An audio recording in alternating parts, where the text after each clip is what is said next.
कर्मों के आधार पर जजमेंट देने वाले न्यायाधीश शनिदेव, तो दूसरे तरफ भाग्य के पर्याय माने जाने वाले, ईश्वर का आशीर्वाद माने जाने वाले देवगुरु बृहस्पति। इन दोनों ग्रहों का प्रभाव जिस एक केंद्र बिंदु पर समाहित हो जाए, समझ जाइए वही स्थान सबसे ज्यादा प्रभावी होगा, जो सबको चौंका देने वाला होगा। क्या और कैसा है, समझिएगा। डबल ट्रांजिट एक नियम है, एक पद्धति है जिसका आविष्कार राव साहब ने किया था। उनका मानना था कि जब कोई इवेंट होना है जीवन में, तब तब इन दोनों ग्रहों का समर्थन हमको चाहिए ही चाहिए। और जब इन दोनों ग्रहों का समर्थन मिल जाए, अर्थात कार्य बड़े मजबूती से आगे बढ़ेगा। यहां पर आपको समझाने के लिए हम यहां पर दो पेन ले रहे हैं, जिसमें जो प्रथम ये है लाल रंग, इससे हम देवगुरु बृहस्पति को प्रदर्शित करेंगे, तो वहीं पर शनि देव के लिए हम नीले रंग का प्रयोग करेंगे।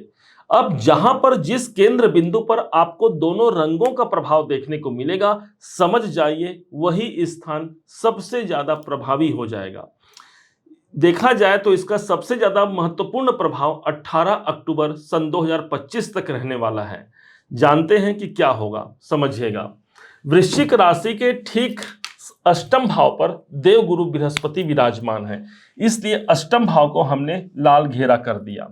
ठीक यहां से इनकी जो दृष्टि आती है वो 12वें घर पर आएगी, इसलिए हमने 12वें घर पर 7 नंबर की राशि को लाल घेरे में प्रदर्शित किया। 7वीं दृष्टि धन के भाव पर, तो वहीं पर इनकी जो नवम दृष्टि है वो चतुर्थ भाव पर बनने जा रही है या बन रही है। अब उठा लेते हैं शनिदेव को कि शनिदेव का प्रभाव कहां पर मिलेगा। शनिदेव इस समय पर वृश्चिक राशि के ठीक पंचम भाव पर अपना स्थान बनाए हुए हैं।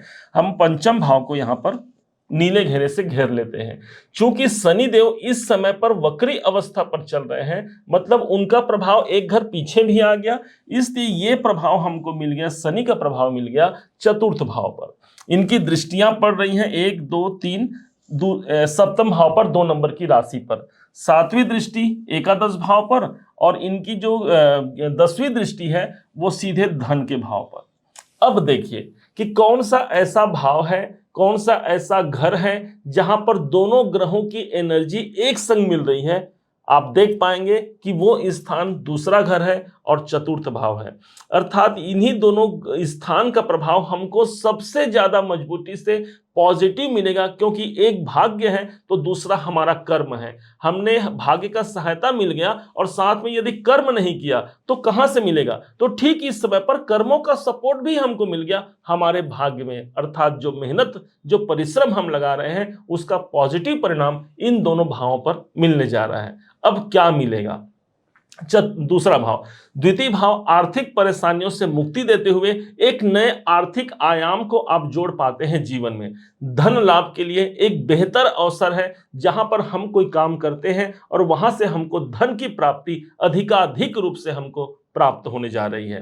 द्वितीय भाव हमारे कुटुंब संबंधी कार्यों को पुनर्जीवन प्रदान करना है। यदि किसी कारण से कौटुंबिक अशांति बनी हुई है, पारिवारिक बाधाओं का हम सामना करना पड़ रहा है, तो उन बाधाओं से मुक्त होते हुए हम अपने कौटुंबिक जीवन को एक बेहतर ढंग से आगे बढ़ा पाते हैं। जो अपने परिवार के, अपने कुटुंबजनों का जो नीड है, उस नीड को पूरा करने के लिए हम काम करते हैं, और ईश्वर की कृपा और कर्मों का साथ दोनों हमारे संग विद्यमान है। अब द्वितीय भाव जब जागृत होगा, आपका यदि कोई स्पीच से जुड़ा हुआ कोई कार्य है, कोई सिंगिंग से जुड़ा हुआ कार्य है, जिसमें मुख का इस्तेमाल ज्यादा होता हो, तो यहां पर भी एक पॉजिटिविटी हमको देखने को मिलेगी, क्योंकि शनि और गुरु दोनों का प्रभाव हमको द्वितीय भाव पर सबसे ज्यादा मजबूती से है।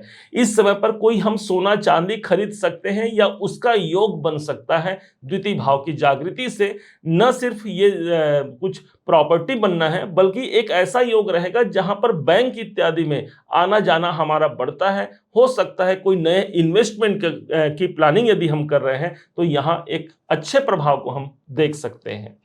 अब इसका जो प्रभाव है चतुर्थ भाव, चतुर्थ भाव वो स्थान हो गया जो हमारे वास्तव में सुख और शांति का है।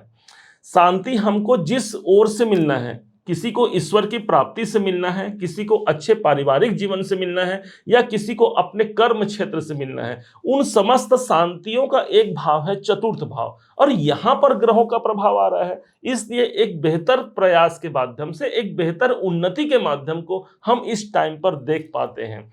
कोई प्रॉपर्टी खरीदना है या प्रॉपर्टी बेचना है, इसका योग बनता है। कोई प्रॉपर्टी ऐसा है जिसको लेकर के हमको प्रॉब्लम फेस करना पड़ रहा है, या कोर्ट कचहरी उस पर चल रहा है, कोई लिटिगेशन चल रहा है, तो उस पर हम काम करते हैं और उस पर एक नए हमको आविष्कार, एक नया सौंदर्यता उस भाव पर देखने को मिलेगा। कर्म हम जरूर कहते हैं, कर्म का मतलब यह है शनि की दृष्टि, मतलब शनि ये चाह रहे हैं कि आप वहां से जुड़ करके काम कीजिए, मैं अपनी दृष्टि के माध्यम से आपको वहां पर संबल दूंगा, आपको हिम्मत दूंगा, और यही नहीं, गुरु का आशीर्वाद मिलना अर्थात भाग्य का साथ भी हमको ठीक मिल गया हमारे चतुर्थ भाव पर। माता जी के स्वास्थ्य में यदि कोई नरमी गर्मी है, उस बेहतर स्वास्थ्य को वो प्राप्त कर पाती हैं। हमारे जीवन में यदि कोई हमारे स्वास्थ्य को लेकर के परेशानी है, उन स्वास्थ्य की परेशानियों से हम मुक्त होते हुए एक बेहतर स्वास्थ्य का उम्मीद इस गोचर के माध्यम से लगा सकते हैं। एक बड़ा परिणाम मिलने जा रहा है, क्योंकि ठीक शनिदेव कर्म के स्वामी हैं, अर्थात अभी वक्री अवस्था पर चल रहे हैं। शनि का वक्री अवस्था पर आना अर्थात ऑडिट का काम पूरा हो चुका है। 13 जुलाई से वक्री चल रहे हैं, ये ऑडिट करने आए हैं, अर्थात कर्मों का लेखा जोखा पूरा हो चुका है। अब बारी है रिजल्ट की। और एक विशेष बात यह हो गई कि शनि इस समय पर उत्तरा भाद्रपद नक्षत्र पर चल रहे हैं, जो कि इनका स्वयं का नक्षत्र है।